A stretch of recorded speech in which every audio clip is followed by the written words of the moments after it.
livro é de Mateus, capítulo de número 6, verso de número 9 ao 14. Nós vamos estudar um pouquinho sobre a oração, que nós comumente chamamos de oração do Pai Nosso. Quem nunca orou o Pai Nosso, não é verdade? Todos nós oramos o Pai Nosso um dia, muitas vezes, nós lemos essa oração. O tema da mensagem desta noite é: de quem é o Messias? Sabe, às vezes ao longo da nossa fé a gente pode cair no erro de achar que o Messias, o Salvador, ele é um privilégio para algumas pessoas que oram 10 horas por dia. Quando a gente era garoto, tinha o mito da oração. Acho que o Danielzinho vai lembrar, apesar de que eu sou muito mais garoto que o Daniel, né? Pena que não tão conservado quanto o Daniel, né? Mas tinha aquele mito da oração, né? O pessoal sempre dava um testemunho que o fulano orou 12 horas, ou o fulano orou 15 horas, e a gente falava assim: gente do céu, se eu orar minha meia hora por dia, eu estou frito, eu nunca vou conhecer Deus desse jeito. Ao longo da nossa vida cristã, a gente vai construindo mitos e vai construindo algumas coisas que não se sustentam ao longo do tempo. A gente sempre quer uma revelação nova, sempre quer algo mais profundo, sempre quer ir além, e de repente a gente esquece que aquilo que é o mais simples é aquilo que vai nos sustentar ao longo da nossa jornada. A gente não pode esquecer jamais que existe um princípio fundamental nas Escrituras, que é o mesmo princípio da vida. O ser humano não vive daquilo que é extremamente sofisticado na sua alimentação. Ele vive daquilo que é mais básico, e existem momentos que a gente vai além. Por exemplo, o encontro de casais é assim: você quer aprofundar no que é o casamento cristão, você vem numa tarde e você vai aprofundar com o Everson e com a Andressa.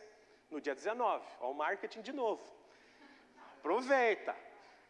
Se você quer aprender um pouco mais de Bíblia, mais profundamente, aí você tem as escolas bíblicas. E logicamente nós também gostamos de nos aprofundar nos cultos. Mas hoje, eu quero me deter aqui com vocês em Mateus capítulo 6. Essa foi uma pergunta que Deus me fez no meu espírito ontem: de quem é o Messias? Nunca essa comunidade de fé aqui pode cair no erro de que, não, Jesus e a espiritualidade elevada é só para um grupo de pessoas que tem tempo para orar o dia inteiro, ou tem tempo para estudar o hebraico, o grego, para dissecar as culturas antigas. Não. O Messias é para todos aqueles que creem. Você crê em Jesus aqui? Amém. Então é para mim e para você. E aqui no capítulo 6, do verso 9 ao verso 14, nós temos indicações de que para quem é o Messias. E eu quero seguir esse texto com vocês. É uma mensagem expositiva, nós vamos ficar nesses textos, e o fim desta mensagem vai ser a Santa Ceia do Senhor. E aí, se eu esquecer, Fabiano, de me despedir do pessoal de casa, vocês dão um tchau pela câmera aí, e a gente segue aqui em nome de Jesus. De quem é o Messias? A oração do Pai Nosso a gente já conhece, então eu vou te convidar a correr o texto comigo, e a gente já vai estudando, e a gente ganha tempo, e vai aprendendo de quem é o Messias. Jesus está ensinando sobre a oração. Orem assim. O que é uma oração, antes da gente continuar? Oração é uma expressão do interior de um homem para o Deus que ele serve, para o nosso Deus. É o anseio mais profundo do homem para o Criador. Como é que a gente ora? Expondo o nosso interior para Deus. De maneira alguma maquiando quem nós somos. Jesus está ensinando eles a orar, dizendo assim: vocês orem assim: Pai nosso que estás nos céus, santificado seja o seu ou o teu nome. Para quem é o Messias? No livro de Malaquias, capítulo 1, a Bíblia diz assim: Deus fala, o Pai merece ser honrado, o Senhor merece ser respeitado. Se eu sou o Pai de vocês, cadê a honra que me é devida? Com o livro de Malaquias na cabeça, eu consigo entender o porquê que a oração do Pai Nosso começa mostrando uma faceta de para quem é o Messias? Para quem tem Deus como Pai. Não apenas como um pai que socorre, mas como um pai que deve ser honrado. O Messias é para todo aquele que olha para cima e diz: eu quero te honrar, meu Deus. Não que ele entenda tudo, não que ele saiba absolutamente tudo que está escrito na Bíblia, não que ele conheça todos os mistérios ocultos que estão por trás das entrelinhas, no grego, no hebraico, não. Mas ele olha para Deus numa simplicidade incrível e diz: Pai. E quando se fala pai aqui no contexto de Bíblia, está dizendo assim: é um homem que deseja honrar o seu pai. O pai merece a honra. Primeiro mandamento com promessa é: honra o teu pai e a tua mãe, para que te prolonguem os teus dias de vida sobre a terra que Deus te der. Quem honra pai e mãe permanece no campo da felicidade por mais tempo, é isso que a Bíblia diz. Também aquele que desonra é ceifado mais cedo. Quando a Bíblia diz pai, eu entendo que o Messias é para esse tipo de gente, que deseja honrar a Deus de todo o coração, que quer acertar com Deus. Se eu fosse fazer uma pergunta aqui, quem quer acertar, seria até inútil essa pergunta. Todo mundo quer acertar. Ninguém vem na igreja dizendo assim: não, vou aprender a fazer umas malandragens lá no culto, porque essa semana eu preciso fazer uns cambalachos, eu preciso fazer alguns esquemas. Não. Se você veio na igreja, já significa que você quer acertar. Amém, gente? Você quer acertar, você quer fazer melhor, você quer agradar a Deus. Pai nosso que estás nos céus, santificado seja o seu nome. Não é Deus que santifica o nome. É eu que santifico o nome de Deus através das minhas ações. É eu que santifico o nome de Deus. O intento dessa oração, o começo dessa oração significa: aquele que quer honrar a Deus, santificará o nome do Senhor na sua vida. Ele vai agir com a sua mulher, com o seu filho, com os seus negócios, a fim de que o nome de Deus não seja profanado naquilo que ele faz. Ele não vai enganar, ele não vai mentir, ele não vai defraudar, ele não vai espancar seus filhos, ele não vai ser grosso com a sua mulher, porque nada disso glorifica e santifica o nome de Deus. Aquele que olha por fora, os que nos observam por fora, sabendo da nossa fé, tem que ver que o nosso Deus é santo na nossa reverência diária. E aqui está o segredo da vida abundante. Tem pessoas que ficam se matando e perguntando por que o povo judeu é um povo que prospera. Porque eles incorporam a espiritualidade nas coisas mais simples que eles fazem na vida diária. Ponto, é isso que acontece. O apóstolo Paulo diz: quer comais, quer bebais ou façais qualquer outra coisa, façam para a glória de Deus. Se você amanhã entrar na sua loja, não dá para entrar na loja porque tem bandeira. Quando você voltar a trabalhar, você faz o seu melhor, como se Deus fosse o seu cliente, como é que você não vai prosperar? Olha o nível de excelência que você vai colocar no seu produto, na sua marca, na sua visibilidade, na sua credibilidade. Não é trabalhar com meia mão. As pessoas sabem que nós somos crentes, então nós vamos trabalhar com o melhor que nós temos. Nós vamos viver a nossa fé nas menores coisas da vida. E o nome de Deus vai sendo santificado. Destes é o Messias. Para quem é o Messias? De quem é Jesus? Daqueles que olham para cima e dizem: pai, eu quero te honrar através das minhas ações, santificando o seu nome. A palavra honrar na Bíblia significa dar peso e distinção. Quando a mulher faz isso com o marido, o casamento vai muito bem. E quando o homem faz com a mulher, quando a mulher olha para o marido e diz: ele pode não ser a melhor, como dizia, lembra aquela propaganda? Pode não ser um Brastemp, mas é o que eu tenho. Eu vou honrá-lo, eu vou dar a ele distinção. Ele, entre todos os homens do mundo, é distinto para mim. Aí a honra é estabelecida na mulher para com o marido. Quando o homem olha para a mulher também e pensa: não é aquela Brastemp, não, mas é a minha mulher, então eu vou honrá-la. Entre todas as mulheres do planeta, esta para mim é especial. E ele trata ela dessa forma. Aqui está uma grande porta de oportunidade para o casamento ser abençoado. Quando Deus fala no livro de Malaquias, capítulo 1, do verso 6, lá que ele vai dizer que ele é pai, e se ele é pai, ele tem que ser honrado, é sobre estas coisas que ele está falando. O nosso Deus tem que ser distinto. Você poderia estar em outros lugares. Hoje está tudo bem que o shopping está fechado. Mas quando o shopping está aberto, você também não vem na igreja? Você não deixa um período especial do teu final de semana para adorar a Deus? O nome disso é honra. Você está honrando a Deus. E Deus é glorificado nisso. De quem é o Messias? Daqueles que dão peso extra para Deus. Que bota Deus, que colocam Deus em distinção. Deus não é comum. Eu vou colocar em distinção. Isso a nossa igreja tem feito de uma maneira muito especial pela briga das vagas para vir para a igreja. E é muito bom ver isso. A igreja querendo adorar a Deus. casais vindo passar uma tarde para aprender mais, para ver como eu posso ajustar meu casamento de acordo com os princípios da palavra, para ainda glorificar mais a Deus. O Messias é desse tipo de gente que quer honrar a Deus acima de tudo. Passa para nós o próximo versículo. Venha o teu reino, seja feita a tua vontade, assim na terra como no céu. Não são duas coisas diferentes, é uma só. A palavra venha o teu reino significa que seja feita a tua vontade, assim na terra como no céu. Não tem como Deus reinar sobre uma pessoa se ela está teimando com Deus. Abraão foi o homem que captou isso mais cedo na raça humana. Por isso ele é chamado de pai daqueles que creem. Porque a fé de Abraão tinha características assim. A fé de Abraão era simples. A fé de Abraão era irrestrita. A fé de Abraão era absolutamente entregue. Ela era imediata e ela era persistente. Ela era simples porque Abraão não questionava Deus. Ele não ficava dizendo, Deus, o Senhor quer meu Isaac, não dá para eu oferecer Ismael no lugar? O Senhor quer isso de mim? Saia da terra, do meio da tua parentela e vá para uma terra que eu vou te mostrar. Não tem como o Senhor me mandar para um outro lugar. Era simples, era não questionadora. O Messias é desse tipo de gente, que quer que o reino venha sobre a vida dele, que ele quer incorporar o reino aqui na terra como no céu. E aqui nós temos duas conotações.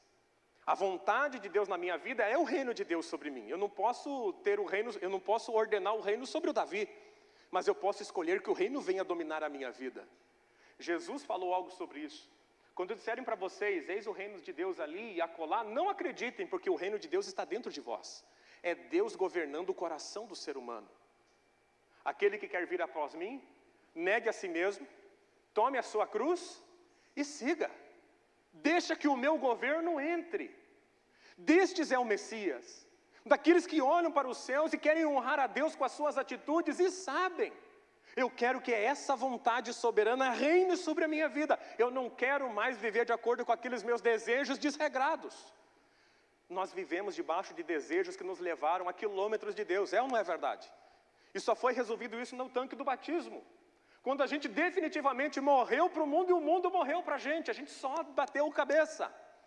Todas as vezes que nós desejávamos viver de acordo com a nossa própria consciência, sem consultar aquilo que a palavra de Deus diz sobre todas as áreas da vida, só deu besteira.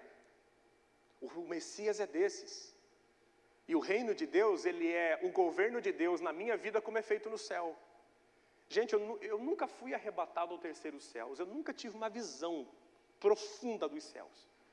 Mas eu duvido que tem um anjo lá que fala, Senhor, espera um pouco. Deus chega para ele e fala assim, não, vai lá, abençoa o Daniel. Não, Senhor, espera um pouquinho. Daniel pode orar mais. Eu estou olhando a vida do Daniel está 99%. Eu imagino Daniel bíblico. Estou contando para o Daniel da Bíblia. Pensa o Daniel. Ele ora pedindo uma revelação de Deus, e Deus chama Gabriel para dar o recado. Imagine Gabriel fala assim, não, Senhor, fala o seguinte, espera um pouco, eu estou ocupado. O teu filho faz isso com você? Espera mais um pouco. Estou ficando com uma raiva dessa expressão. Só um pouquinho. Só mais um pouquinho. Não pode. A nossa obediência a Deus não pode ser só mais um pouquinho. Imagine Deus fala assim, não, fala para o anjo descer que eu quero fazer algo na vida do fulano. Não, espera aí, Senhor, só um pouquinho. Espera passar. Não.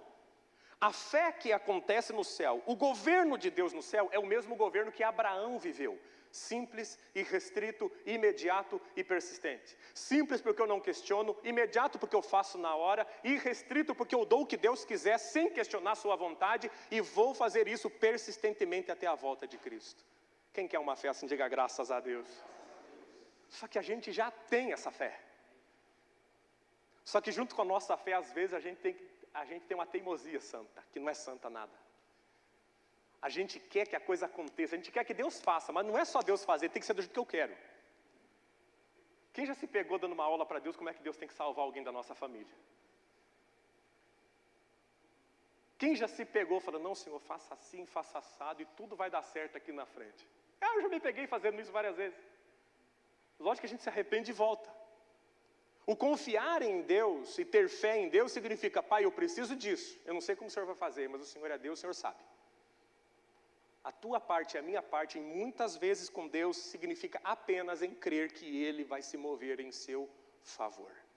Deus tem bênçãos para derramar sobre a sua vida. Deus tem bênçãos para você, Deus quer te fazer próspero. Como Ele vai fazer isso, nós não sabemos, eu sei que Ele vai fazer. Deus tem sido o provedor da tua casa, não tem? E a gente tem ganhado uma aula, tem ganho uma aula de Deus a cada mês, desde que começou a pandemia. Como é que você sobreviveu a essa pandemia? Se ano passado, em janeiro, alguém falasse para você que você ia viver esse turbilhão de abre e fecha, distanciamento social, barra pessoal na porta da loja, fecha a loja, vende online, não vende online porque a mulher ali em Santa Felicidade foi pega, depois vende online porque entrou no decreto de novo, e você falasse assim, você vai viver isso durante 1 ano e meio, 2 anos, talvez a gente arrancasse o nosso cabelo e falasse, Deus não tem como. Mas no dia a dia, no caminhar, Deus vai mostrando uma provisão aqui, uma bênção ali, uma porta aberta aqui, outra ali, e nós estamos passando bem, graças a Deus, por meio de tudo isso. É lógico que não é o bem que a gente esperava, mas é bem na medida de tudo ao nosso redor, nós estamos bem. Você está sentado aqui numa igreja, você se alimentou hoje, você veio adorar o nome de Jesus. O que poderia estar tão errado na sua vida que Deus diga, eu não posso te ajudar? Você está no lugar certo e na hora certa. Falando sobre prosperidade e estar no lugar certo na hora certa, de acordo com o homem mais sábio que pisou na terra depois de Jesus, que foi Salomão, ele diz que nem sempre as pessoas enriquecem porque são mais inteligentes ou porque na corrida da vida são mais ligeiros. Mas a maioria das pessoas, ou todas as pessoas, prosperam porque estão no lugar certo e na hora certa. Se a nossa oração for mais inteligente a respeito de prosperidade, nós vamos pedir para Deus, me coloque no lugar certo e na hora certa, com pessoas certas. E muita coisa boa vai acontecer na tua vida em nome de Jesus. Venha o teu reino. O Messias é do tipo de gente, não daqueles que ficam apenas no hebraico, no grego, que conhecem as profundidades da Bíblia. Mas o Messias é dessa gente, que tem um profundo anseio no coração de que Deus governe a casa dele. Quem quer que Deus seja o supremo e permaneça sendo o supremo governante da tua casa? Diga graças a Deus. O Messias é para nós. Por mais que você não seja muito dado a ler a palavra à profundidade, por mais que você não seja dado a muita profundidade na intelectualidade cristã, na filosofia cristã, isso para Deus não tem tanta importância. O importante é você andar com Cristo todos os dias. Falei aqui, e o meu tio é prova disso, a minha prima está aqui também, a nossa avó não sabia ler. E era interessante que a minha avó orava muito pela salvação da família. E para ela não importava se ela visse a família sendo salva ou não, ela queria que Deus salvasse. Se ela morresse antes, para ela tanto importava. Quantas vezes eu vi minha avó orando? Muitas vezes. A minha avó, ela tinha bastante filho, e era uma temporada na casa de cada filho, né? Era muito legal quando a avó ia lá em casa. Era R$1 da coca, a gente sempre, vó é vó, né? Não adianta. Mesmo que a sua avó seja simples assim, é vó. E ela passava uma temporada na casa de cada filho. Quando ela ia lá em casa, a Morgana não queria nem saber. A Morgana já estava no quarto, esperava que a minha avó passasse uma temporada lá, porque a Morgana nunca gostou de dormir muito sozinha mesmo. E o quarto da Morgana era do lado do quarto do meu quarto. Eu entrava de frente para a porta do quarto da casa que eu tinha na minha mãe, ficava o quarto da Morgana, que a minha avó usava. Quantas vezes eu vi minha avó orando? Quantas vezes eu vi minha avó orando e buscando pela família dela? Buscando e clamando a Deus. É por causa desse tipo de fé sincera que eu vejo que funciona, que eu até falo para o pessoal da academia, pessoal de teologia. O título mais hipócrita que alguém pode ter na parede é de mestre em divindade. Eles dizem, não, claro, 2 anos de estudo não te faz mestre em alguma coisa. Mestre em divindade é caminhar com a divindade todo dia e ter resultado da tua fé. Não é sentar na cadeira junto com um grupo seleto de pessoas e estudar a Bíblia. Pastor, é bom isso? Claro que é bom. Mas isso não te faz mestre em nada. O mestre no cristianismo é aquele que caminha com Cristo glorificado todos os dias na sua simplicidade. E você vai ouvir falar um pouco mais disso nesse mês, que nós vamos trabalhar muito a fé simples nesse mês. Para evitar que a nossa igreja descambe para um gnosticismo, de achar que sempre tem uma revelação por trás de alguma outra coisa. Isso vicia. Caminhar com Cristo é aquilo que Jesus nos chamou para fazer. Por isso que ele diz, nunca te abandonarei, nunca te deixarei. Sempre estarei com vocês, eis que estou convosco todos os dias até a consumação dos séculos. Venha o teu reino. Jesus, eu quero que o Senhor governe a minha casa. Aquele que tem um anseio profundo de ser governado por Deus. O próximo versículo, é a próxima característica, dentro da oração do Pai Nosso, das pessoas que desejam ou pertencem ao Messias. Venha o teu reino, foi agora. Dai-nos hoje o nosso pão de cada dia. O Messias é desses. que senta na frente de um prato de uma refeição, e aqui o pão de cada dia fala de duas coisas. Primeiro fala do Messias, o pão nosso, que nós vamos participar da ceia. O pão nosso, o pão vivo que desceu dos céus, que os israelitas nem imaginavam que era o maná, era uma figura de Cristo vindo do céu, no Antigo Testamento. Por isso que o nome do Antigo Testamento, do maná, se chama maná. Maná do hebraico significa coisa vil. Essa coisa. O que é aquilo que caiu lá no quintal, na viração do dia? É uma coisa vil, qualquer coisa, chamaram maná. E era uma prefiguração, uma sombra do que viria a ser o Messias, o pão vivo que desceu do céu. Por isso que aqueles a quem o Messias pertence, é esse tipo de gente. Ele não vai se alimentar no Evangelho segundo o Espiritismo, ele não vai se alimentar no Alcorão, a fé dele não é alimentada pela filosofia grega, a fé dele é alimentada pela pessoa de Jesus Cristo, na sua comunhão diária com ele. Se ele entende hebraico, se ele entende grego, se ele fica o dia inteiro estudando ou fica o dia inteiro trabalhando, é outra conversa. O importante é que esse tipo de gente tenha em Jesus aquele que suporta a sua vida, que dá sustentação para a sua vida. Uma palavra antiga para isso é sustância. Em Jesus está a sustância dele, ele sabe que ele vai ficar firme porque é Jesus que mantém ele de pé. Quem tem essa convicção, diga graças a Deus. O pão nosso nos dois sentidos. Primeiro, espiritual, é a porção de Jesus para nós, da palavra que vem todo dia para alimentar o nosso espírito. Mas também é daquele que senta na frente de uma refeição e diz: Deus, obrigado. Obrigado porque eu tenho uma refeição para comer hoje. Não é aquele que olha para a mesa e diz: poxa vida, eu sou bom mesmo. Eu trabalho, eu trabalhei, eu estudei, eu sou bom no que eu faço, eu tenho bons relacionamentos, eu sou fera, por isso eu mereço a vida que eu tenho. Não é. Não é assim. O Messias é desse tipo de gente que senta na frente de uma refeição e diz: Deus, obrigado, porque apesar de eu ter estudado, de eu ter trabalhado, de eu ter feito tudo o que fiz com as minhas mãos, é pela tua graça que o Senhor me abençoa para eu comer essa refeição hoje. Porque tem muita gente com muito dinheiro se alimentando por sonda nesse exato momento. Dinheiro não pode comprar todas as coisas. E a verdadeira riqueza se manifesta quando você entende isso. O que o dinheiro pode comprar é riqueza comum. Qualquer pessoa que joga na Mega Sena e acaba ganhando pode ter o que o dinheiro dá de acesso. Quanto custa uma família sentada na mesa e um bom prato de comida que a sua mulher fez para você? Quanto custa colocar sua família num feriado, num carro e aproveitar um final de semana? Qual é o valor disso? Quanto custa? Se você puder comprar com dinheiro a felicidade de uma mulher, o nome disso chama-se prostituição. Dai-nos hoje o pão nosso de cada dia. Ele confia que a provisão vem de Deus. Amanhã você vai trabalhar, você não vai? Você vai usar toda a tua potencialidade para trabalhar. E quem vai te dar o pão? É Deus. É Deus que vai ser glorificado nisso. Porque se Deus fizesse assim, qualquer um de nós poderia se ir agora. Ah, não, mas a minha vida, a minha saúde é resultado somente da minha boa alimentação, da minha atividade física. Morreu um cara esses dias de taca cardíaco na beira do campo de futebol. Alimentação adequada, atividade física impecável, melhor do que todos nós. A vida não depende somente dessas coisas. De quem é o Messias? Passa para nós, fazendo um favor, já estamos caminhando para o final. Perdoa as nossas dívidas, assim como perdoamos os nossos devedores. De quem é o Messias? Daqueles que dizem aí, eles olham para o céu e dizem: Senhor, eu quero te honrar porque o Senhor é meu Pai. Eu quero agir de modo a santificar o teu nome. Eu reconheço o Senhor em todos os meus caminhos. Eu quero te honrar o mês de junho inteiro, mas eu reconheço que pode ser que eu venha a errar. E se eu errar, eu vou te pedir perdão. Admitir que ele não pode caminhar sem o Messias. Eu preciso de Deus. Semana passada eu falei que vocês iam pecar essa semana.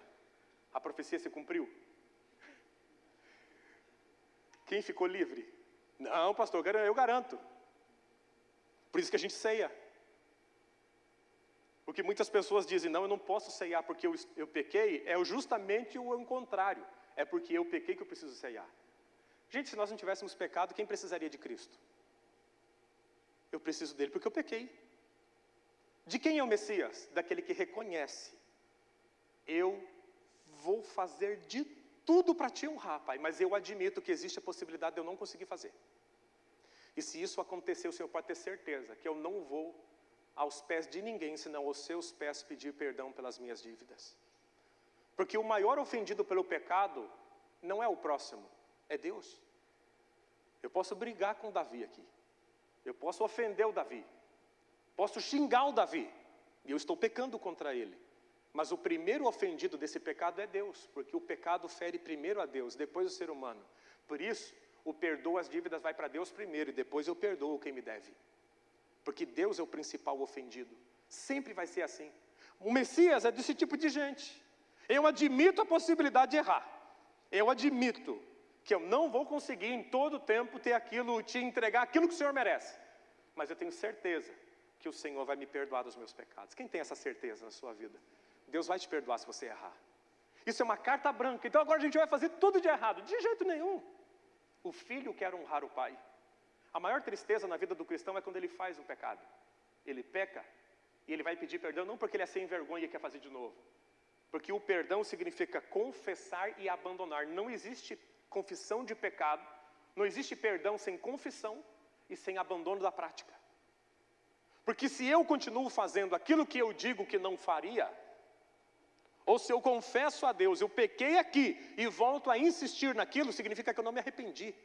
O arrependimento envolve duas partes: perdão, confissão e abandono. Sem confissão e abandono não tem arrependimento, não existe. E aquele a quem o Messias pertence, ele vai para Deus. Ele tem uma dependência. Próximo versículo, por gentileza, versículo de número 13. E não nos deixe cair em tentação, mas livra-nos do mal, porque teu é o reino, o poder e a glória para sempre. Romanos capítulo 14, verso 4 diz: quem é você para julgar o servo alheio? É para o seu Senhor que ele está de pé ou cai, e ficará de pé, pois o Senhor é capaz de o sustentar. Sabe quem vai te sustentar no mês de junho? Jesus. Não é o teu network que vai te sustentar, a tua rede de relacionamento. Pode te ajudar, mas não vai te sustentar. Não é a tua sabedoria, não é aquela sacada tua de negócios ou de mercado financeiro. Quem vai sustentar a cada um de nós de pé, a Bíblia diz, o Senhor é capaz de sustentar. Eu aprendi ao longo da Bíblia, ao longo do meu estudo da Bíblia, eu comecei a estudar a Bíblia com 12 anos. O meu primeiro livro técnico bíblico eu comprei, ganhei quando eu tinha 17 anos. E de lá para cá eu nunca parei de estudar a Bíblia. Sabe o que eu aprendi? Lendo e relendo várias vezes o que está escrito aqui nesse livro das Escrituras Sagradas. Que Deus não edifica nada se não tiver como base Jesus Cristo. Tudo na tua vida que foi construído sem a base que é Cristo vai desmoronar um dia. Vai desmoronar. Você é jovem, você quer ter um casamento duradouro? Construa sobre Cristo, porque se você construir fora, vai cair. Você quer ser um pai de sucesso? Crie teu filho em cima de uma base chamada Jesus Cristo. Caso contrário, não vai ter êxito, vai dar problema um dia. Pode passar um tempo, pode passar 2, pode passar 3. As águas vão bater, o vento vai soprar e a casa vai cair. Toda a construção que não está sobre a rocha que é Cristo vai vir ao chão um dia. Isso não depende de você fazer PhD em teologia, significa de você ter o desejo que Deus venha sobre você e que governe a sua vida hoje e sempre. Salmo de número 40, verso 2. Ele me tirou de um poço de destruição, de um atoleiro de lama, e pôs os meus pés sobre uma rocha e firmou-me em um lugar seguro. O salmista sabia muito bem do que estava falando. Quando o salmista escreveu esse salmo, ele está referindo-se a um lugar pedregoso, onde ele teve uma luta com um gigante, e ele poderia cair na sua batalha, mas Deus o firmou e ele venceu a sua batalha. Mês de junho são águas não navegáveis. Ninguém navegou junho de 2021 para dizer como é que é. Mas eu tenho certeza que Deus vai firmar os nossos pés ao longo dessa jornada. E a gente vai terminar junho bem, para pegar o melhor segundo semestre da nossa história até hoje, em nome de Jesus. Vai ser bênção sobre mim, vai ser bênção sobre você, bênção sobre essa casa de oração, em nome de Jesus. Segundo semestre vai ser tremendo para nós. O que eu amo nessa palavra, de Mateus capítulo 6, do verso 9 em diante, é a simplicidade de quem o Messias caminha junto. Do tipo de pessoa que Deus anda junto. Olha o que a Bíblia fala, um dos textos mais românticos, no meu ver, da Bíblia. Deus fala assim, é Isaías 57. Eu habito nos lugares altos e santos, ou seja, coisa elevada, elevada, elevada. E também com os de espírito oprimido e humilde. Dou novo ânimo aos abatidos e coragem aos de coração arrependido. Traduzindo, gente, eu moro num lugar que vocês não têm ideia, Deus falando, Isaías 57. É um alto e sublime monte, é santo, ninguém chega lá, só eu. Mas eu não moro só lá, eu também moro com gente que é humilde e se arrepende dos seus pecados, independente do nível social. A Bíblia diz isso no livro de Colossenses de uma outra forma. Nessa nova vida não importa se você é judeu, se você é gentio, se você é circuncidado, se você é incircuncidado, se é inculto ou incivilizado, se é escravo ou livre. Cristo é tudo que importa e Ele vive em todos os crentes. Jesus anda com a gente. Para finalizar, o verso 14, que eu disse que é até o 14. Pois se perdoarem as ofensas uns dos outros, o Pai Celestial também perdoará a de vocês.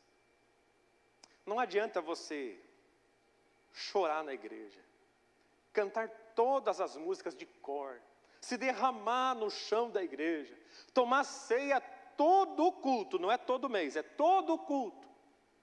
Se você não libera perdão para os outros, você está carregando um caminhão de pecado, porque a Bíblia diz que Deus te perdoa se você perdoa os outros.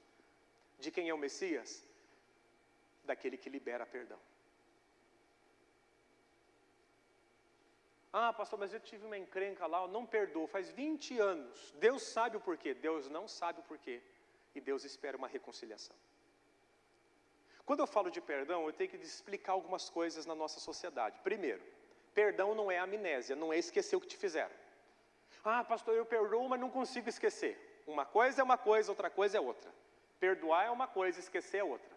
O único ser no universo que esquece o pecado de alguém é Deus. Quando Ele recebe a confissão e a pessoa abandona o pecado, Deus não se lembra mais daquele pecado. Amém? Significa que você vai perdoar pessoas e vai lembrar ainda do que elas te fizeram. Porém, essa lembrança não vai te gerar dor. Segundo, perdoar nem sempre significa conviver. Às vezes não dá para conviver com uma pessoa, mas dá para perdoá-la. Por exemplo, um filho, infelizmente, que usa drogas e rouba a casa do pai. Chega um momento que não tem como o pai conviver com ele mais. Não é que o pai o odeia, é porque toda vez que ele entrar em casa, ele vai roubar alguma coisa. Ou como um homem assassino, que vai ser preso, não tem como conviver, mas o perdão tem como se liberar. As pessoas não podem, o diabo usa essa confusão na mente das pessoas para motivá-las a não liberar perdão. Esses dias eu vi uma mulher abraçando um homem que matou o filho dela dizendo, eu te perdoo. Ela vai conviver com ele? Claro que não. Mas ela liberou perdão.